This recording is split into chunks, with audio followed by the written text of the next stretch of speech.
too, and he had 3 really good days of practice. You know, I think of practice, different for us, just as far as what our offense is seeing. 3 down, dropping a lot, playing a lot of 3 safety looks. You don't see a lot of it every day. You don't see it very often. Matter of fact, I think maybe the last time we saw it was 2021 at Georgia Tech. And I thought we attacked it really good. I think our kids did a good job. We've obviously gone back there to see what we do. It's just one of those things you get to watch and say, okay, what worked, what didn't, and get some more ideas, because that's what you'd like to get us some ideas. And there's not a lot to look at. You got one game of what they do, so it's good to have ideas there. And then as far as the other side of the ball, we got to stop the run. I think Sorbsy can beat you with his feet. I think he can beat you with his arms. So we got to be good, obviously, in the passing game, as well as trying to stop the run at the same time, which is not an easy thing to do. So we're looking forward to a trip down to Cincinnati, old stomping grounds down there, and it'll be a good time. Question: what kind of challenges does drop-eight coverage put on a quarterback with all the different guys they have to worry about? It's just another guy back there. They try to eat up gaps with the big guys up front. They'll occasionally bring 4 or 5, whatever. I'm sure they got more plans. If I was them, I might bring 6 or 7 based on how we just froze in the pocket last year, just held onto the ball. I'm sure we'll see stuff that we didn't see, maybe that they didn't show last week. That's why you go back and look and see what people liked against you in the past. When they do that stuff. So we'll take a peek, and but dropping the 8, to answer your question, Chris, dropping 8 is just like, you got to be smart with the ball. There's an extra guy floating around back there. Just think of that way. But you got to be careful. We like to throw the ball, and you just got to be careful. Quarterbacks got to make good decisions. How do you balance being careful with being too hesitant? As the quarterback and making the right decisions. Coach Bell, I'll let him take care of that. But we got a plan, and we'll see how the plan works. But I feel really good with where we are right now, and just quarterbacks got to make good decisions, which is what Eli and Nate do. So I feel good with those guys making decisions and getting the ball in their hand quick. Pat, how is a fast offense impacted by crowd noise? Not really. I mean, really doesn't matter. I mean, we do it all the time, and we got crowd noise out there. During practice every day. I mean, it's loud. It doesn't bother us at all. And we expect Nipper to be loud as well. So we practice loud. I don't know how loud it'll be down on the field, but I would imagine we were louder out today than it'll be there. I don't remember being that loud, but it was in the press box back in the day. Go ahead, Jerry. You mentioned the other day about the time intervals when you were snapping the ball. What were the percentages of? I think you said already like 57% of the time we snapped the ball before 22 seconds. So it's 22 seconds or faster. On a play clock. Yeah, there's still 22 seconds left on the play clock. So 57% of the time. Coach Bell gave me a fact, a stat the other day. Like, I think Tennessee might have snapped 70%, but they don't do all the things we do. They're simplified. They're going to go fast, and they only do a few things. They're running vertical routes and running switch seams. But we're with all the motion that we do and the shifting, it's pretty fast. You having to react to all the movement. And with more than 22 seconds left on the clock? Say it again. And do you have any times where it's more than 22 seconds? Yeah, 57% of the time. So the other, Oh, 43. Yeah, Okay. exactly. You're good with math. I thought maybe it was another. She came out that 43 pretty well. So 43% of the time was the other way. It was 23 or 24 or 25 or whatever. Do we need to put this on the whiteboard? Pat, you said Eli and Nate make good decisions. I'm curious, are there still any scenarios where you would try to get Nate some games just because he's as new in the system as Eli is? No question about it. I mean, you think about it, you see how the game's going, and you make that decision based on that, for sure. Again, I have a ton of respect and a ton of confidence in Nate Darnell, and we won't hesitate. But that's not pre-planned though, right? I mean, so like the plan would be to Pre-planned stick with last heck Eli play Yeah. until he's not playing. Yes. Right? Playing going in right now. You talked about Dante earlier this week, Corleone from Cincy. He was obviously cleared after we spoke. Given the amount of time he's been out and everything, do you still think that he's talented enough to have an impact on Saturday, given that if he does play, given the time he's missed? You know what? Yes and no. I don't know. I mean, football shape and running on the sideline. I know when our guys are in the pit and all of a sudden they come back and play the game, it's different. So I think that's something. I know they think. I know a lot of their doctors there. I know the Cincinnati doctors and team doctors there. Dr. Colosimo was one of my old guys. I haven't talked to him in a while, obviously, but you know, I just know that the medical care they have, they're going to take care of that guy. I mean, you think about, you know, clots and, you know, blood thinners. I don't know anything about all that. It's something you can ask, you know, ask them about. But we expect him to play.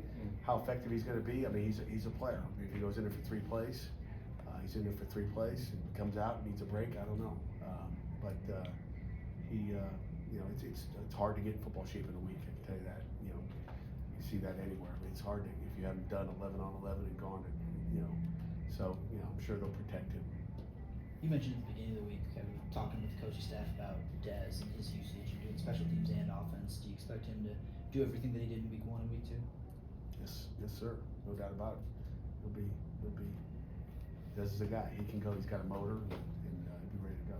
What are your thoughts on the offensive line's performance against Kent State, and how do they look against Cincinnati? They've had a good week, and we were happy. You know, I think, you know, probably the one thing Coach Darveau, you know, whined about, he didn't think they were in good enough shape in the 4th quarter. You know, 3rd quarter, he wants them going even faster, so he's practiced that this week, and he's gotten them running down the field and, you know, running gassers. So he, you know, that's a typical offensive line thing.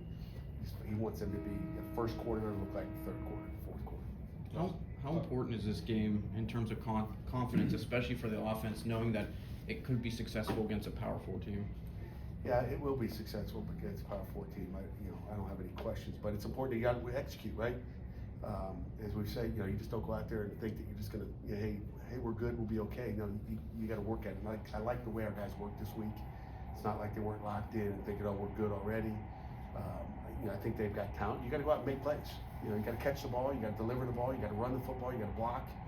You know, it's just going out and execute. And it's a game of execution. It's attention to detail, and if you take care of the little things, the big things will take care of yourself. How's the energy been around this group, given what happened last year in this game? I think it's been great. You know, matter of fact, I had a leadership meeting in here this morning. Just said, you know, I said, how's the team? You know, just I always, you know, picking their brain.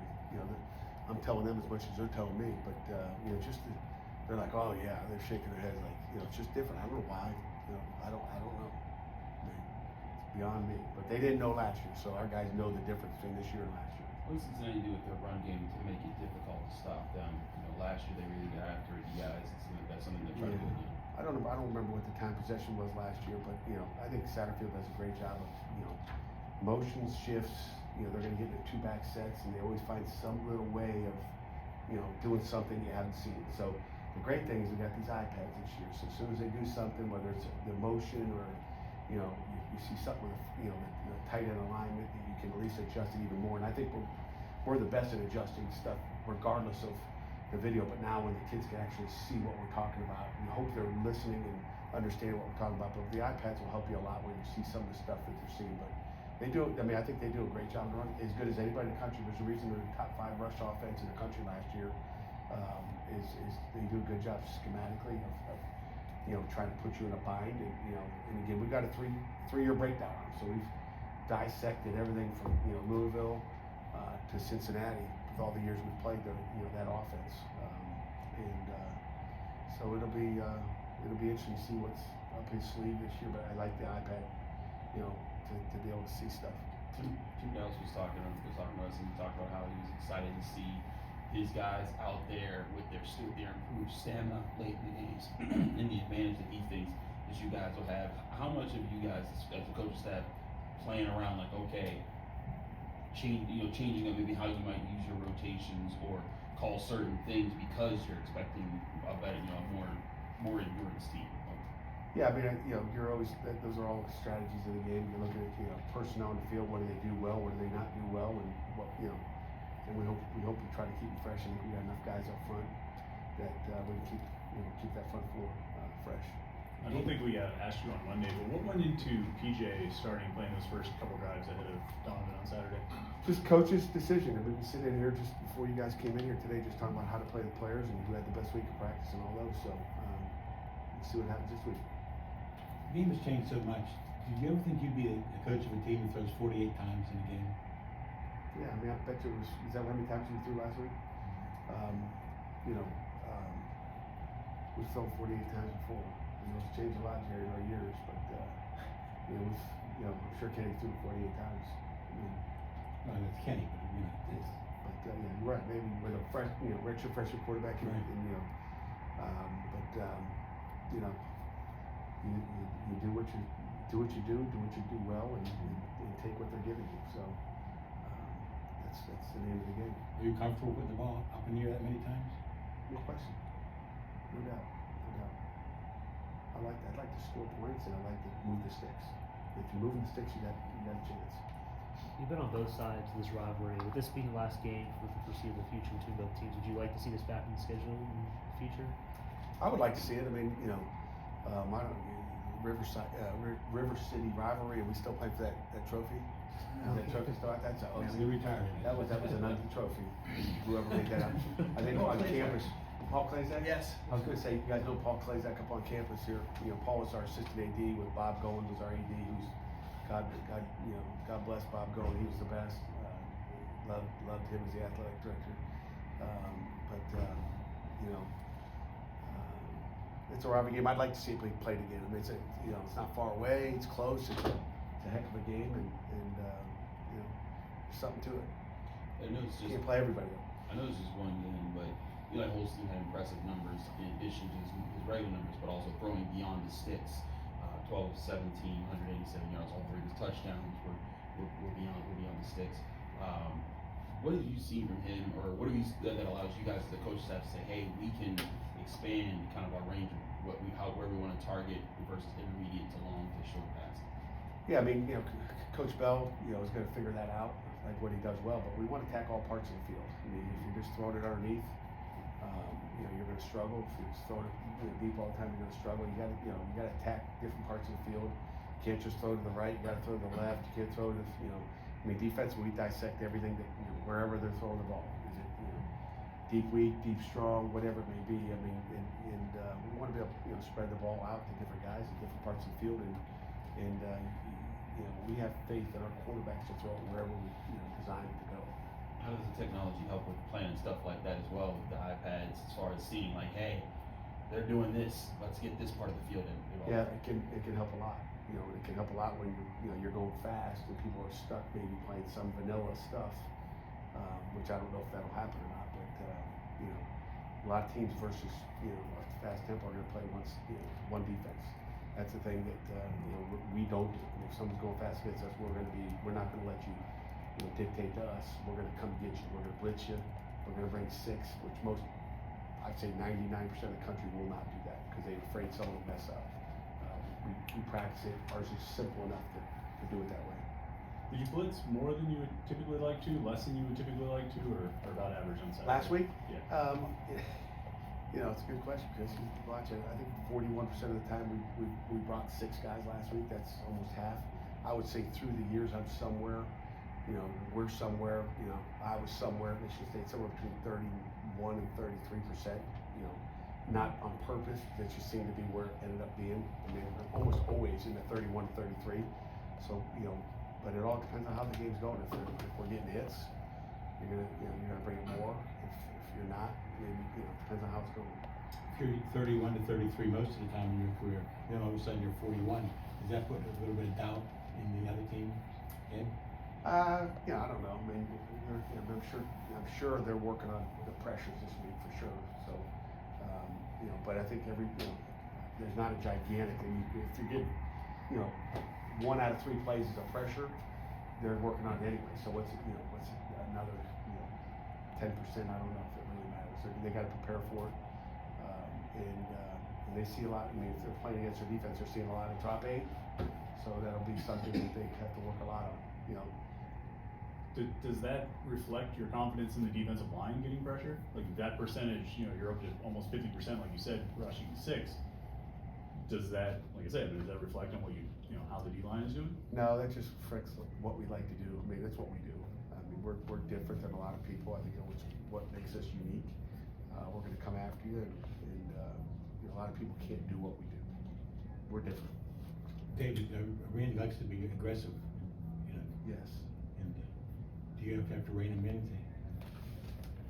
Not really. I mean, I like to be aggressive too, so we're kind of on the same page. So, but I did love Dirty Hill. Like, holy cow, big slow down, bro. So, and he was going. I mean, he called like 3 blitzes in a row at one point, but you know, it's good. I mean, you don't want to be a guy that blitzes once and doesn't blitz again. You know, you can blitz twice in a row, you can blitz 3 times, you can blitz 4 times in a row. Again, if it's, you know, again, the way we blitz, to me, it's safe and easy. So, There's an art to play calling, on defense and offense, isn't there? oh yeah. There's a benefit of showing all that too, though, right? Because then that's more that the next team has to prepare for, right? Yeah, I mean, they got to, you know, they're preparing for a lot of, you know, blitz, and then maybe they get a lot of fakes.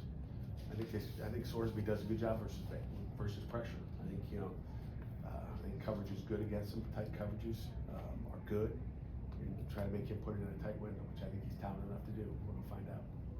Brandon was talking last week or on Saturday about K-Bell's energy on the sideline. Is he fired up? You said Brandon George was talking about it? Yeah. He better be on the damn bench paying attention to the Well, adjustments. He He's did supposed to say be looking at that in his his iPad. defense as well, but he said Cade brings kind of an excited energy to the bench. Yeah, you know, I don't notice it because I'm kind of Mhm. locked on what I got to do.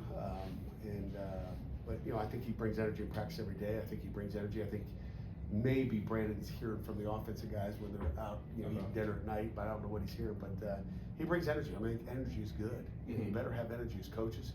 I always say, you know, the energy rubs off. If coaches don't have energy, the players have no energy. If the coaches have energy, then the players will, you know, they'll soak that up. So is that a benefit to kind of have him on the sideline to kind of get guys No going? doubt, no doubt. You know, I like a coordinator on the sideline a lot. Again, I used to be up in the box, and then I came down in the fourth quarter. So there's a reason, you know, in that fourth quarter, you try to come down and bring more energy. But I like being up there to call it. You recruit a lot in Ohio. Does that help you when you look at the Cincinnati starting lineup? It's like, I know that guy. It does. I mean, that's the negative of, you know, playing Cal or going to, you know, wherever when you don't know who these guys are. You know, but no, it helps a lot when you know the people and you know what you liked about them. You know some strengths and weaknesses already from the high school days, and then you look for that stuff when you watch it. No question. See stuff on social media sometimes and gotta ask about it. Is Anthony Johnson out for the season? Anthony Johnson is not out for the season. No. Is anybody? Jerry, I we just had to would ask. have told you if they were. I know, I just thought I'd ask. We would tell you. So we'll tell you. I trust you. But no, we're okay. What a great place to end. Thank you.